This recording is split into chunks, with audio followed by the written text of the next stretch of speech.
fraud was simply a mistake. I want to get your thoughts on that. She put down that A lot of people are very concerned with regard to South Africa, and that's really the purpose of the meeting, and we'll see how that turns out. But we have many people that feel they're being persecuted, and they're coming to the United States. So we take from many locations if we feel there's persecution or genocide going on. And we had a lot of people. I must tell you, Mr. President, we have had a tremendous number. US President Donald Trump has stirred global controversy in yet another Oval Office showdown with his South African counterpart Cyril Ramaphosa on so-called claims of white genocide and granting asylum to dozens of white South African Afrikaners claiming that they are victims of a genocide. The claim, long pushed by far-right groups, has no basis in fact, according to South African authorities, independent judges, and crime data. Here's a breakdown of what's really going on these false claims of white genocide in South Africa.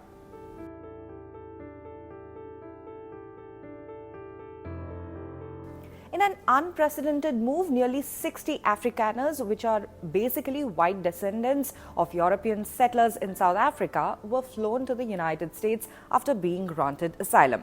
Trump cited a supposed genocide against white farmers as justification. The South African government allowed the United States Embassy to process their claims in Johannesburg and even permitted the chartered flight from its main airport. But this kind of cooperation isn't typical for humanitarian crises, and most experts say it's based on a false narrative. Even South African President Cyril Ramaphosa called the genocide claim completely false, saying those who left simply refused to accept the country's democratic transformation.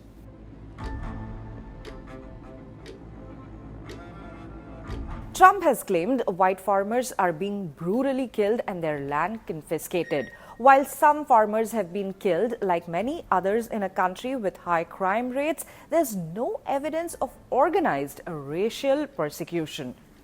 Between October and December 2024, South Africa reported 6,953 murders. Only 12 happened during farm attacks, and of those, just one victim was a farmer. Several others were likely black farm workers.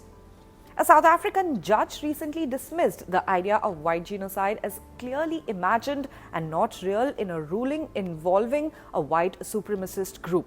South Africa also doesn't track crime by race, making claims of targeted killings even harder to verify.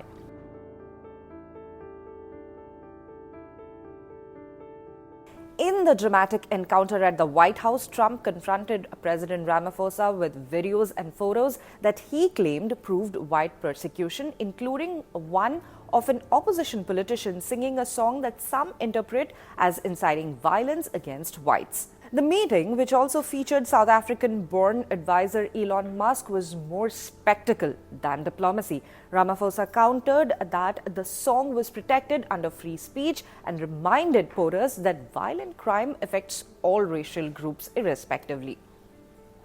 Ironically, the South African president had brought white South African golfers to the meeting as a gesture of goodwill. Trump later told reporters that he was unsure about attending this year's G20 summit in South Africa due to the situation.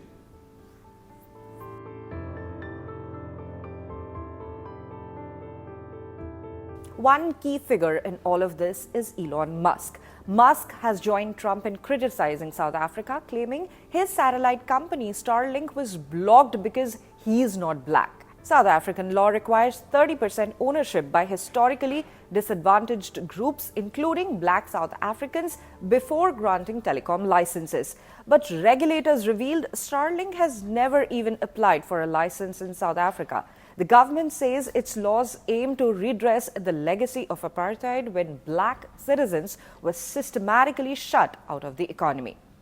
Musk has also accused the leftist economic freedom fighters, that is the EFF, of promoting genocide via songs at political rallies, echoing a claim often used to stir fear and spread disinformation.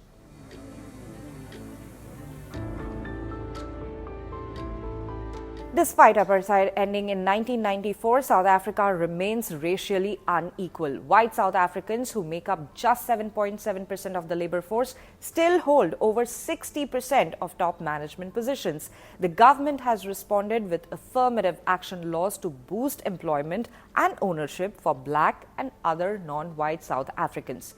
Critics, including Donald Trump allies and the Democratic Alliance, which is a major opposition party, argue that these laws can hurt minorities, promote favoritism, or spark reverse discrimination. Still, none of this equates to genocide. South Africa's transformation is ongoing, uneven, and often messy. But Trump's claims oversimplify complex issues and amplify misinformation at a time when racial narratives can quickly spiral out of control. Trump's declaration of a white genocide in South Africa is not backed by evidence. His refugee move, while dramatic, reflects political posturing more than a credible humanitarian crisis. The facts paint a very different picture, one of historical inequality, legal reform, and an intense struggle over who gets to define justice in post-apartheid South Africa.